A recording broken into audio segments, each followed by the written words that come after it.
Walmart Business is in the business of helping your business. Regardless of whether you're building bridges, building spreadsheets, or building lesson plans. Ooh, that looks fun. Walmart Business can help save you time, money, and hassle so you can focus on what you're building instead of what your supply closet is missing. In short, we take care of business so you can do more with yours. We're the Walmart you love, now for your business.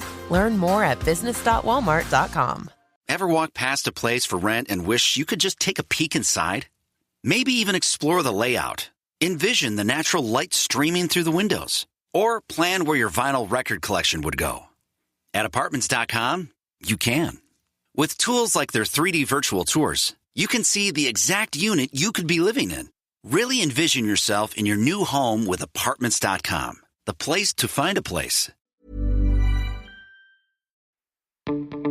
Welcome to the Great Coaches Podcast.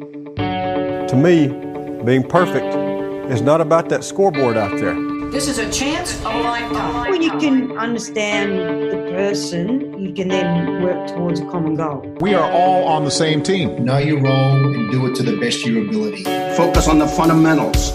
We've gone over time and time again. Your defense has got to be better. Leave no doubt tonight. Great moments are born from great opportunity. My name is Paul Barnett, and you are listening to the Great Coaches Podcast, where we explore leadership through the lens of high-performance sport by interviewing great coaches from around the world to try and find ideas to help all of us lead our teams better. Our great coach on this episode is John Buchanan. John started his coaching career in 1978 with minor county side Oldham in England. In his first year, they won the league and cup double for the first time in 40 years.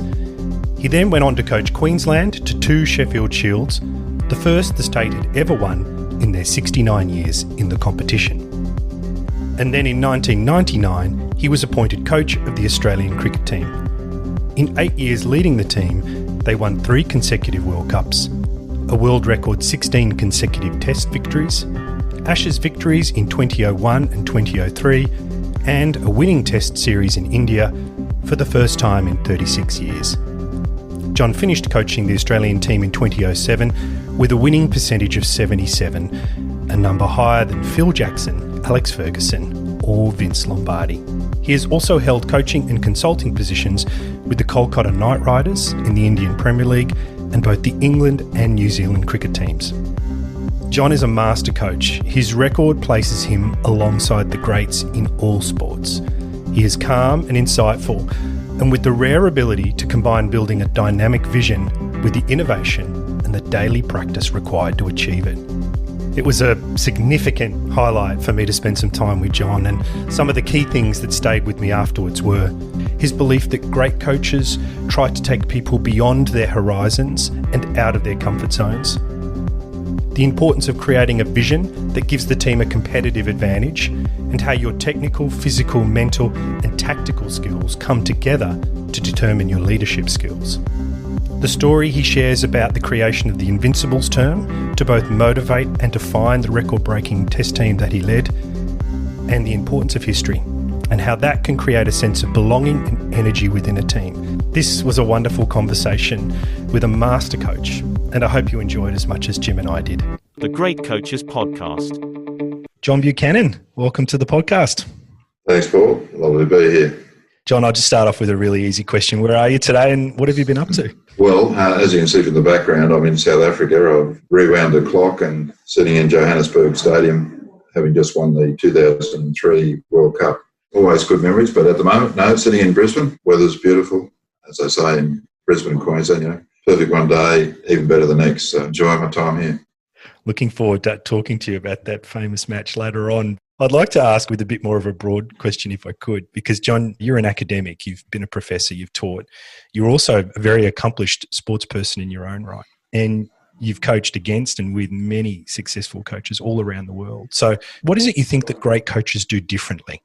I think what you just mentioned there is a pretty essential part to my coaching background, and that is it's not from a strong playing background. It's not a person who played so much cricket that they were an international player, long-standing with a great record. Mine was a very mediocre and very small time in first-class cricket, but it probably enabled me then to do a heck of a lot of other things in my life before coaching or professional coaching really entered into what my career would be. And so I think that's one part that I think really, really good coaches bring to an environment, and that is that they bring a whole set of different experiences to a sporting environment, because I think, again, a lot of sports people can really get just caught up in the so-called bubble of their sport, in the dressing room of their sport, in the people that know their sport and want to talk about their sport. And that's obviously where they feel comfortable. They know that's their experiences. Really, I think that one of the key roles, again, of very good coaches is to try to take people beyond their horizons, take them out of their comfort zones. And that can be certainly out of their comfort zones in a playing sense, so that you can extend their skill base and you can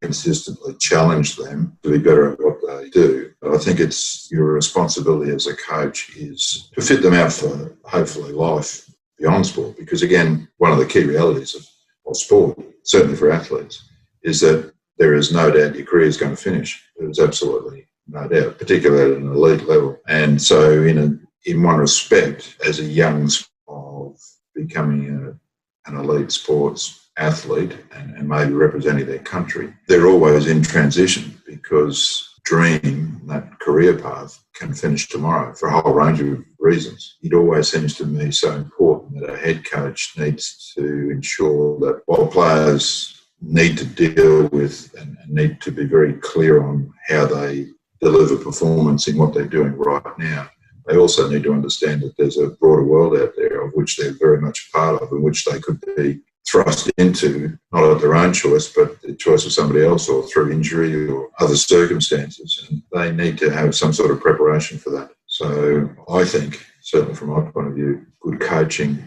was always about the person. Then from the person, it came to what they currently do very well, and that was playing cricket. And so how to help them in both arenas, but obviously challenge them extensively in the arena that they're most familiar with at the moment, which is playing their game of cricket. John, I'd like to wind the clock back a bit if I could, because what's fascinating about your record as a coach is that there's been 3 occasions where you've led teams that have broken long-standing records. So all the way back with Oldham in 79, they won the league and cup double for the first time in 40 years. Then Queensland won the Sheffield Shield under your coaching after 69 years of trying in 95. And then again in 2001, you very famously coached the Australian cricket team where they broke consecutive test match victory record. Is there any red thread, apart from yourself, that sets these teams apart? I don't know that there's any one magic bullet that sets them apart, but I think, again, my particular role in those victories, results, whatever it might be, was, again, always to try to challenge the status quo. If I went to the point where I first started professional coaching, not necessarily professional playing, but professional coaching, which was for Queensland in 94, 95, I mean, it made me work out how I coached, and that meant I had to understand my philosophy to coaching. I needed to understand what my cornerstones were. I needed to understand my values, my principles, but I also needed to understand how I put those into place. And that was a reflection, definitely, upon my growing up and all my experiences growing up through coaches, teachers, teams, university life, and then my own experiences as a professional cricketer, of which England was a part of that, and various teams were a part of that. And then beyond that, what I had learned academically,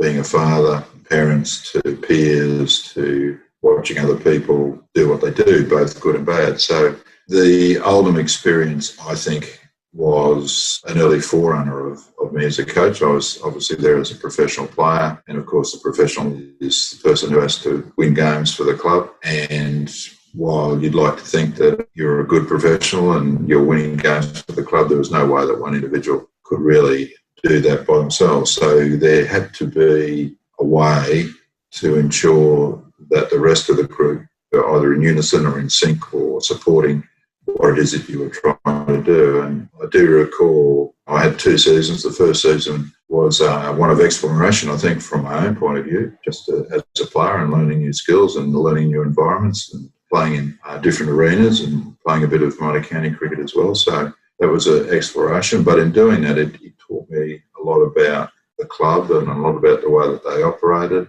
and both good and bad. And so when I went back for that second year, which was the year that we won that cup double, it enabled me then to bring that to the fore in the dressing rooms. I mean, initially, I think a professional, again, as I say, is a hired hand, and you come in and you win games, and hopefully putting on reasonable performances, it helps your team win enough games so that they can win a piece of silverware. But again, it was my view, while I certainly wanted to perform well and do as much as I could for the team, that first year gave me a good insight, and it gave me a very good relationship with the captain and the senior players and some of the younger players in the club. So by the time we came around the second year, then I had a much stronger voice in terms of how we should be going about what we were going about, when we were playing well, how to reward and highlight and support that, and when we weren't, to speak up and pinpoint some of the things that should be happening and how we go about doing it from then on. So I guess that then, plus, as I said, all the other backgrounds flowed into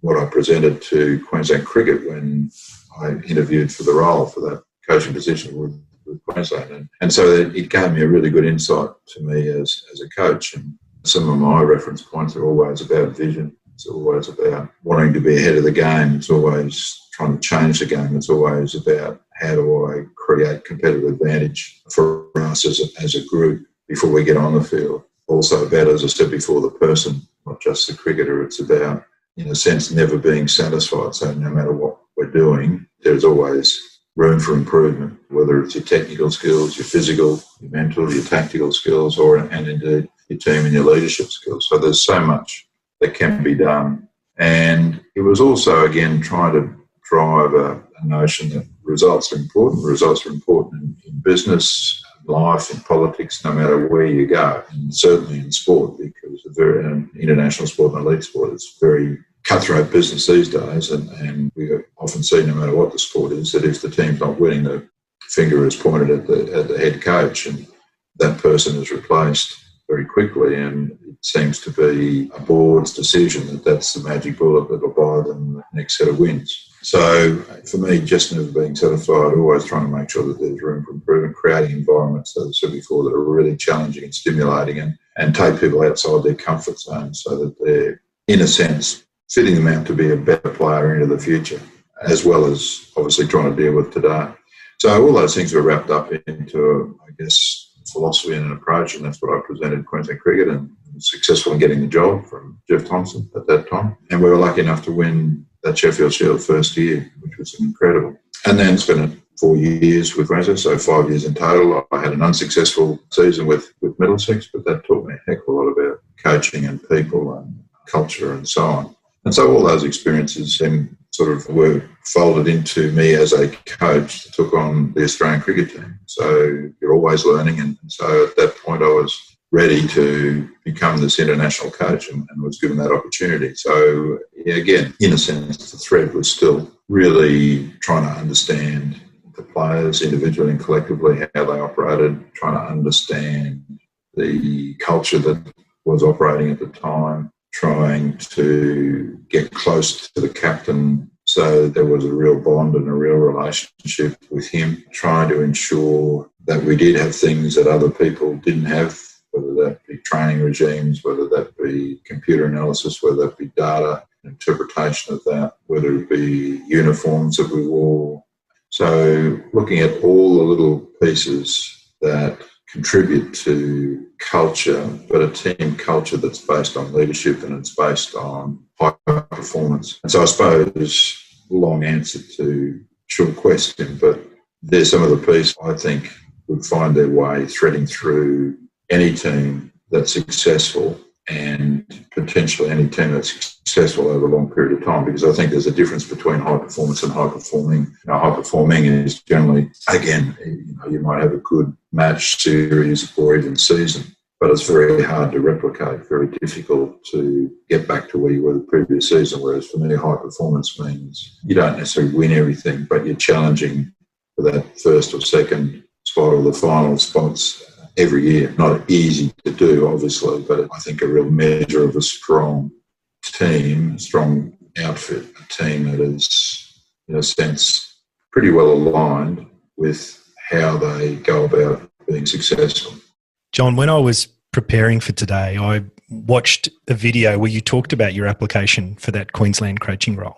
And the panel interviewing you asked how you would win the Sheffield Shield, something they hadn't done to that point. But you replied by saying it wasn't about winning the Sheffield Shield, it was about dominating domestic cricket for the next 10 years, which I thought was a wonderful answer and talks a lot to the way that you approach setting a vision. So I'd like to ask you about your experience in setting vision for teams and what advice you would have to other coaches who are going through that same process of setting a vision.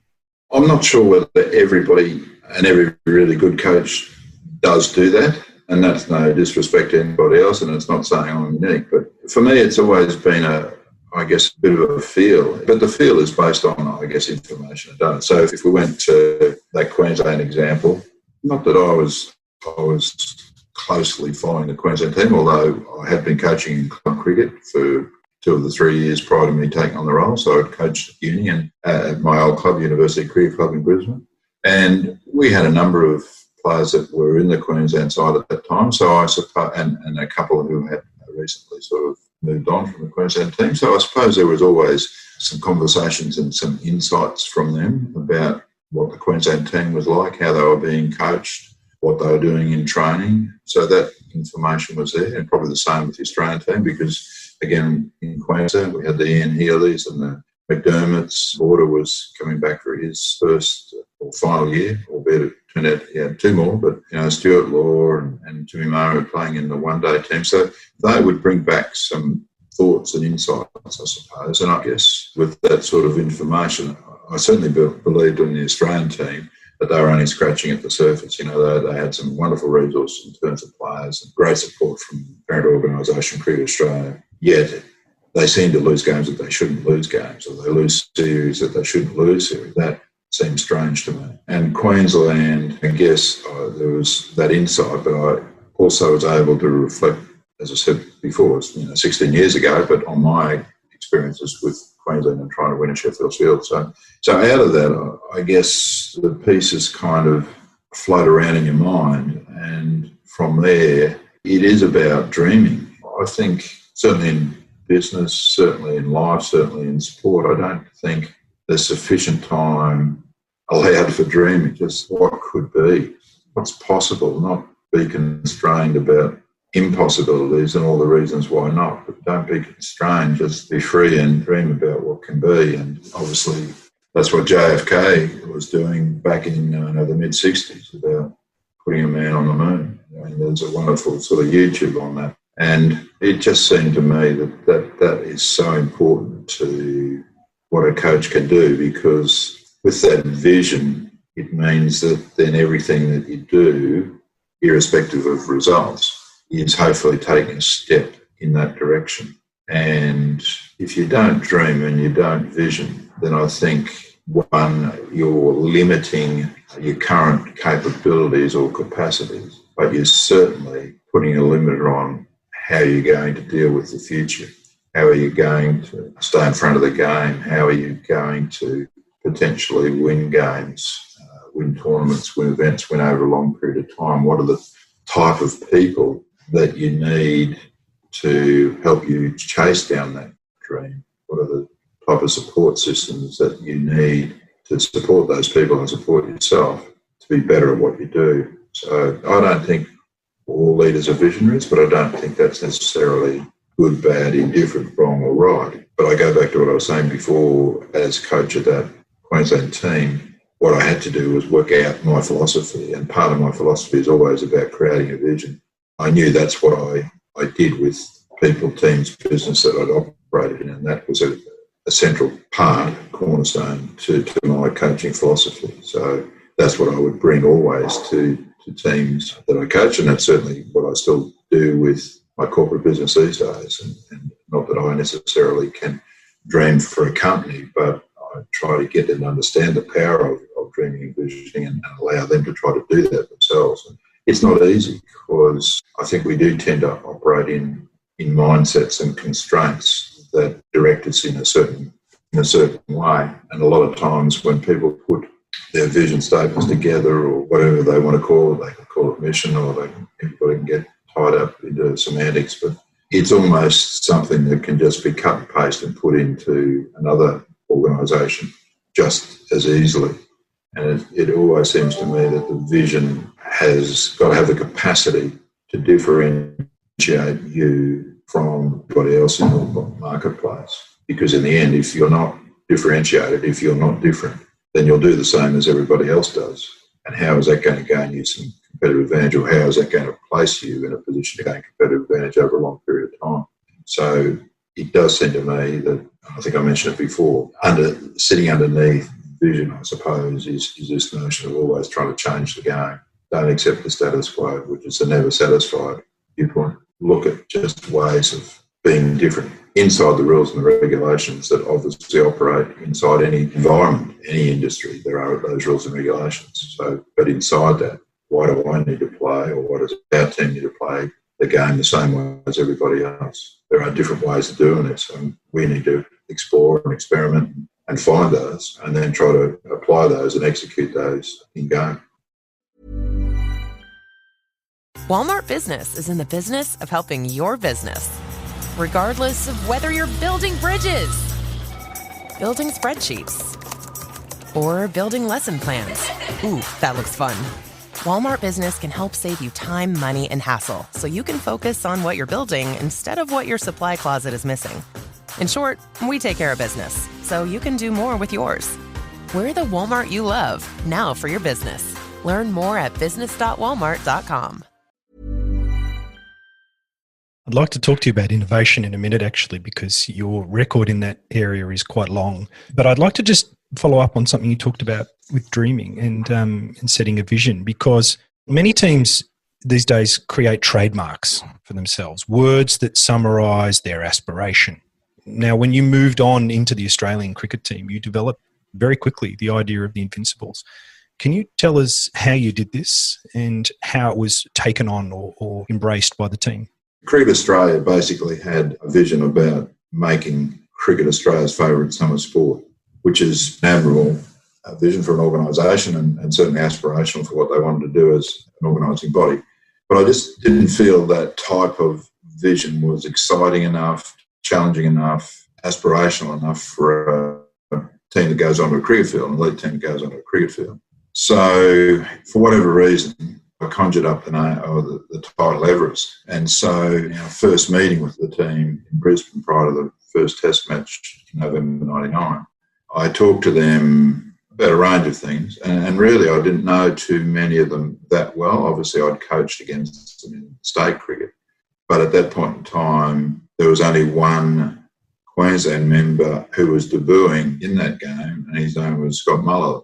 There was no other Queenslanders in the side. So I really felt that I needed to make a strong statement and a strong impact. And certainly always for me, the starting point is about, well, where is it that we're going to go? Where we want to be as a group. And so that's kind of the vision stuff. So I said we're going to go on this journey to Everest together. And of course that conjures up certain symbols in terms of being at the top of the world, and not too many people can get there. It requires teamwork, hard work, risk, planning, etc., all those sorts of adjectives. And that's why Stephen Waugh and I think, were always on the same path, because his mantra was around taking the road less travelled. And he was certainly a person of cricket history. So with that, I said, well, if we go on this journey, and who knows how long that will be, but by the time that we finish playing as a group, we should have done something special in the game. And that kind of links back to this notion of changing the game and doing things differently than everybody else. So we should have done something special in the game that we would be given a label, not by us, but by other people who look at the game, and much the same as the Invincibles. Not that we were going to be the new Invincibles, but the Invincibles were given a label because they achieved something very special in cricket in 1948 and as an Australian cricket team. And so therefore the concept of Everest, the concept of the Invincibles, for me, became quite interlinked. And so as a very visible beginning to that, certainly on the dressing room walls, in terms of some of the messages that I was posting up there was the concept of Everest and what that meant, some of the things that we talked about in the team meeting and the the idea of the Invincibles. And then we had one of the Invincibles, Bill Brown was his name, come and present the two debutantes, their baggy green caps. And that was Scott Muller, I mentioned, and it was Adam Gilchrist, the other one, making his debut for Australia that particular game. And right through that series, we took it upon ourselves to ensure that there was an Invincible at the games, or as many Invincibles that could get to the game. And if there was some other presentation that's to be made, it was going to be made by one of the Invincibles. And so it was obviously a successful series for us. We won all the test matches and against Pakistan and India, and we won the one-day series. I think we lost just the one game. Like anything new, anything that you try, anything different, there's always going to be resistance because it is new and it is change. And everybody likes certainty and you like to do the things the way that you're most comfortable at doing. And so one of the ways to overcome that as quickly as you can is obviously to get success. And we were successful. And so that really, I think, began to cement at least this notion of chasing Everest, albeit it would be defined in different ways at different times. But as a group, we were on about changing the game, we were on about doing something different, and we were going to create our own piece of history. John, you have a reputation as being an innovator, and you've talked about it in our discussion here. You are not afraid to break with tradition. You've used statistics heavily in your coaching. You introduced coding in the use of video, Pilates, and then more prosaic things like not using a night watchman. But what stops more coaches these days from being innovative? The most difficult thing I see from at least elite coaching these days is that there seems to be far less patience, tolerance, understanding of the coaching process around teams and those who reside off-field as administrators or board members, and probably answering to their shareholders or their stakeholders, which are fans and so on, and investors and sponsors, are very, very focused on getting results. And if results are not coming, as we said before, one of the easiest targets to change that is to move on the coach. So I think while coaches might talk long-term, their actions are all short-term. And so innovative practice is less likely to occur in such an environment, in my view. So if coaches are given the reins to develop a team over a period of time, then I think you'll see more innovative practice. You'll see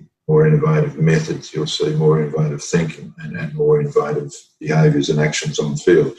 But while a coach feels so insecure that their next game could be their last game, then you'll always generally stick with what you know, potentially what's worked, and roll that out again. I guess, again, I was lucky in a sense that my previous 5 years with Queensland Cricket had demonstrated that we could not only be innovative and experiment, but at the same stage be reasonably successful. And starting with that Australian team, same thing, that we were successful early. So that probably really gave me a bit more licence than maybe if we had not have been successful at the outset.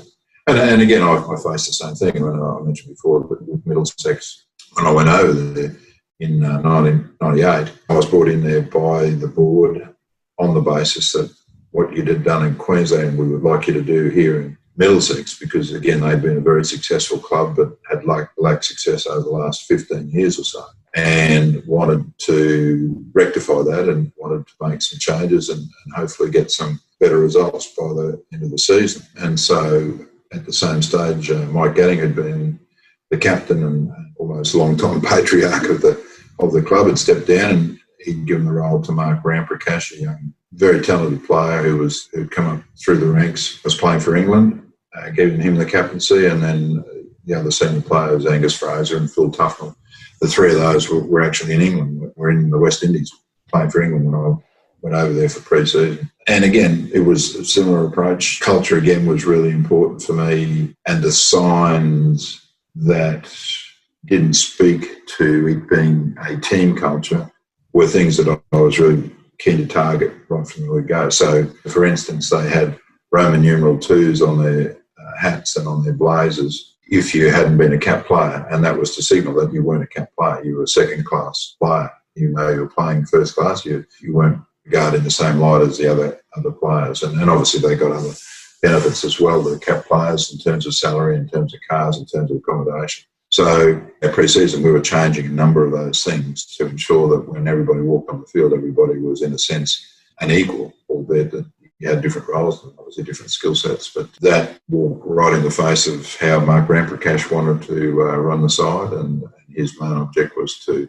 be personally successful so he could fulfil his ambitions of playing well for England over a long period of time. So in the end, that brought us into conflict. Tensions were easily seen and easily felt through the dressing room, and subsequently the team started playing very poorly. In the end, when I fronted the board and was asked about what the future might be, it was basically to take Mark Ramprakash in the way that he wants to run the side, or the way that I believe will be the way that I think you'll be more successful over a longer period of time, albeit that you may not be successful this season.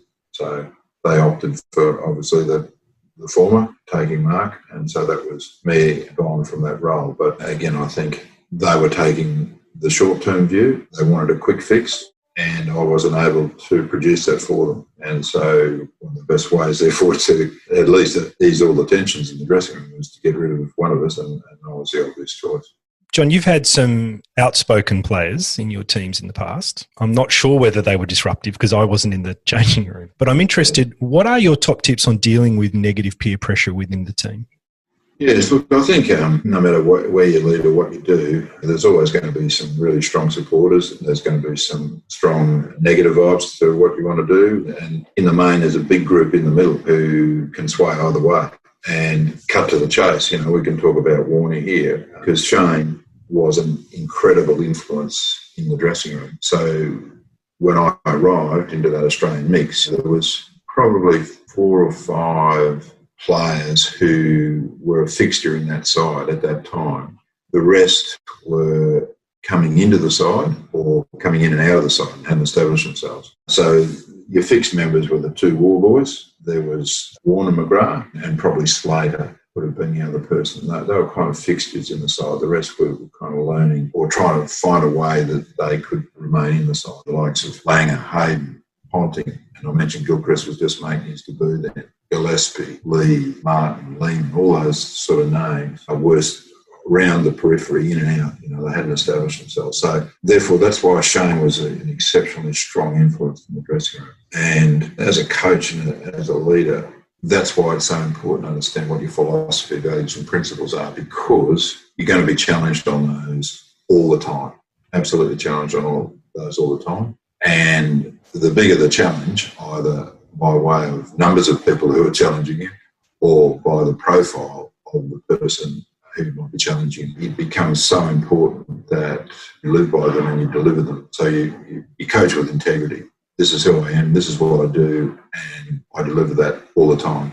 And so that means it's going to take you into conflict with some people or groups of people or situations at different times. It's not going to make you, therefore, popular all the time. But what it does do is it lets everybody know who you are, what you stand for. And so, therefore, that means every player, whether they like you or they don't like you, know who you are. You're not turning up on different days as a different person altogether, because coaching, just parenting or leading businesses, is about relationships, and relationships is based on trust. And if an individual cannot trust their leader, their coach or their parent, then it's very, very difficult to establish a relationship. Now, again, whether that person likes you or not, it just means that the relationship is either a little bit stronger or a little bit weaker, but there's still a relationship there. But if the individual cannot trust you, then there's no way that they're going to actually develop any sort of long-lasting relationship with you. And so for Shane, it was at least reasonably easy in the first 9 months or so, because we're winning games. He was able to do what he does best, and that was really good cricket. And again, he continued to do that right through his career. But it didn't really bring us into huge conflict. I must tell you a very quick story there, where I guess it was a bit of a sense from his point of view that this bloke is a bit of a nutter. we were playing our first Test match in Dunedin in New Zealand, and I heard about albatross rookery that was supposedly 25 minutes down the road. And as I said, I mean, for me, it was always about trying to take people out their comfort zones and outside of the dressing room, outside of their cricket bubble. So I said, right, well, we're going to go down, have a look at this rookery, because it's one of the few places in the world that you can actually access on the mainland this particular bird. It's a rare bird and incredible wingspan, and something that we possibly won't get to experience again. So off we go, and as a novice coach in a sense, in those days you used to drive your own buses, so we used to have 2 vans. And so I drove one, but as a novice coach, Warnie drove the other. So there was my number one mistake. So off we go. Number 2 mistake was that he led the way, so I was behind him. So after 20 minutes, and we're on one of these little windy roads that's taking us towards this rookery, where you single lane, you can't pass. He stops the vehicle, I stop behind him, and as I'm walking out to find out what's going on, so many things are going through my head as the novice coach. Instruct him to take the vehicle forward, because this is really important stuff. This is developing you as a person. All the people in your bus need to touch and feel and see and hear this albatross, because it's an experience. It's a life experience. Do I just sort of listen to what he has to say and then work out what I need to do? So anyway, I get to the window, he winds it down, said, I'm not going any further. I said, oh yeah, and why is that, Warnie? And he said, look, we've got a Test match in a couple of days' time. How's that albatross going to help me play better cricket against New Zealand? So he said, I need to go back and I need to get a massage and get myself ready so I'm better prepared to play. So right at the moment I'm thinking, okay, this is not the time to go into the whole person, take it out of your comfort zone stuff. I'll run with that. So I sort of said, right, well, those who need to go back and Warnie need to do some work on themselves to prepare for the Test match, jump in Warnie's bus, he'll drive that one back, and I'll take the rest of you down to the rookery. When I'm standing in front of an audience, I'll always then say, I drove off by myself to go to the rookery. But of course, there were a few takers, and then there's the Steve Wards and people like that. So I probably had about half. Anyway, we finally get down to this rookery, and there's a sign on the gate. It's closed. It's closed because we got there at, 5:30, and the rookery closed at 5 o'clock. I couldn't get over this. How can just birds on a rock, how can they have a gate up and stop you getting in to watch them? But it did. So again, trying to sort of resurrect the situation, I looked up in the sky and I saw these birds flying around, and I tell the other guys that are there, I said, I told you these birds are absolutely incredible. Their wingspan is such that they must be miles in the air, and we can still see them pretty easily. And of course, I get a dig in the ribs from one of my Queensland boys who was on the tour, and he said, hey, Coach, there's seagulls, mate.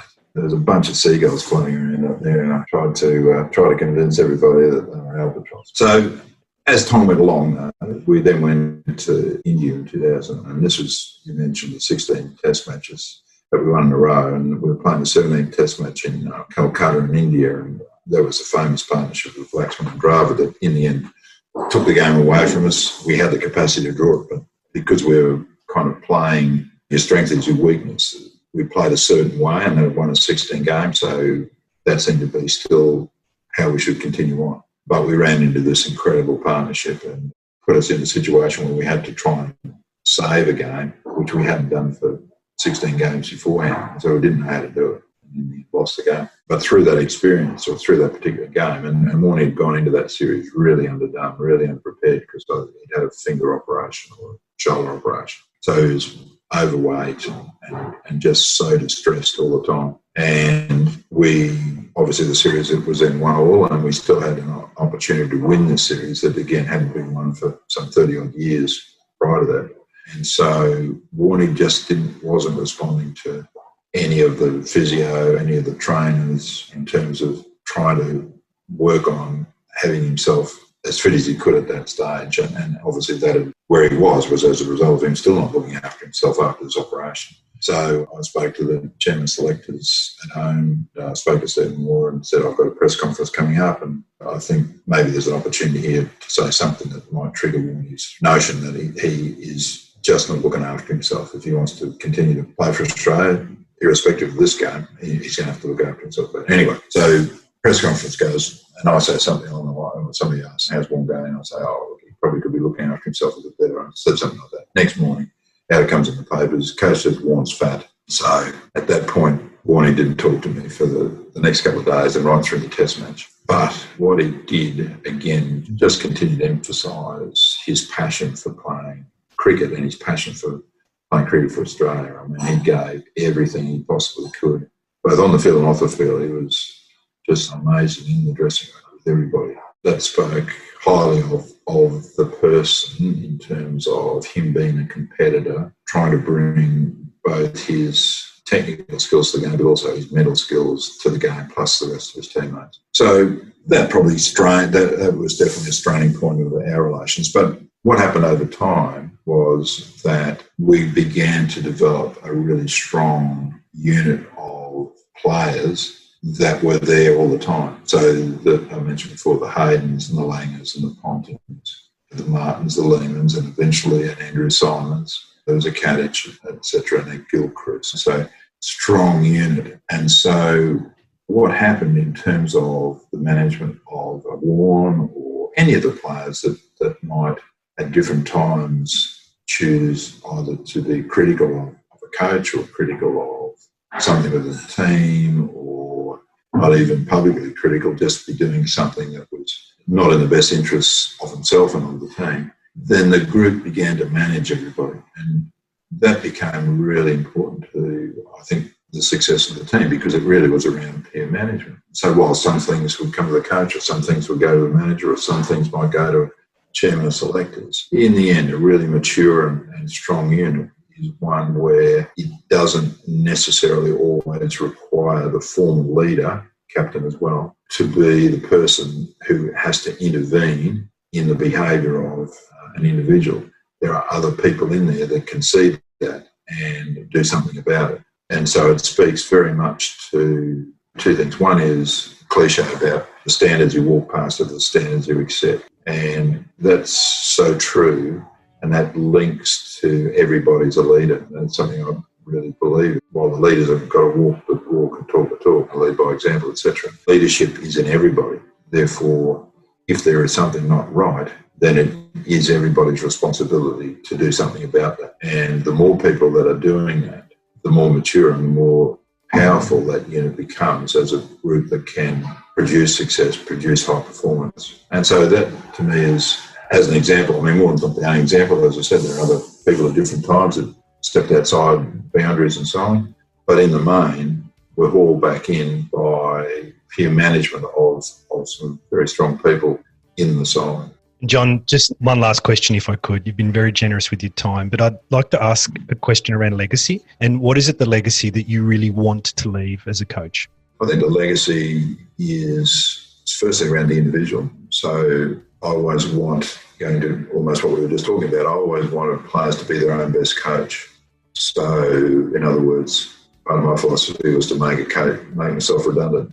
And to do that, that means players need to be very good at making good decisions when they're required to do so, both on and off the field. And so part of that is understanding when you're at your best, then what did I do to enable myself to perform like that? And if I can understand that, then I've got every chance of at least trying to replicate it. May not be able to, but at least you're giving yourself a chance to do that. So that's the individual. From a leader's perspective, I think it was always very much, you use the word legacy, but it's always very much about, if I wasn't here tomorrow, what are people going to say about me? You know, what is it that I did that made an impact in the group? And hopefully that was a positive impact. And then, of course, from the team's perspective, it is always about, you can be so much better than what you are. You're always chasing that next Everest. You're always, as Wayne Gretzky was often quoted, and everybody can use quotes in all different ways, but you in Czechoslovakia, as you said, ice hockey is a pretty important sort of game, but I was studying in Canada 1986 to 88 in Edmonton, where the Oilers were at the top of their game, and Wayne Gretzky, number 99, was obviously one of their key players in that period of time for them. He would always, or he was at least quoted as saying, I never skate to where the puck is, I will skate to where it will be. And to me, that sums up, again, this notion of team or individual or leader. So while I need to deal with what's here now, but I understand where I'm going, and that's how I position myself. I think that's so important for teams and leaders to at least have a good picture, a good hold on that, and drive that within their teams, businesses, organisations. John Buchanan, thank you very much for your time today. It's been wonderful to chat with you, and it's been very inspiring, and I thank you for being so candid and sharing those stories with us. My pleasure, Paul. Thank you. Hi everyone, it's Paul here, and you have been listening to our discussion with John Buchanan. The key highlights for me were how a short-term focus limits the ability of leaders to bring innovation into the teams they lead, his thoughts on handling disruptive or negative influences within the team, and the story he shares about the great Shane Warne and a seagull to illustrate this, and helping his players make good decisions both on and off the field as a key part of his approach to high performance. I hope you enjoyed it as much as Jim and I did. And just before we go, coaches are not usually the type of people who seek the spotlight, and so if you can put us in contact with a great coach that you know has a unique story to share, then we would love to hear from you. You can contact us using the details in the show notes. Stitch Fix. Shopping is hard. Let's talk about it. I don't have time to shop, so I buy all my clothes where I buy my seafood. I just want someone to tell me what shirt goes with what pants. I just want jeans that fit. Stitch Fix makes shopping easy. Just show your size, style, and budget, and your stylist sends personalized looks right to your door. No subscription required, plus free shipping and returns. Man, that was easy. That looked good. Stitch Fix, online personal styling for everyone. Take your style quiz today at stitchfix.com.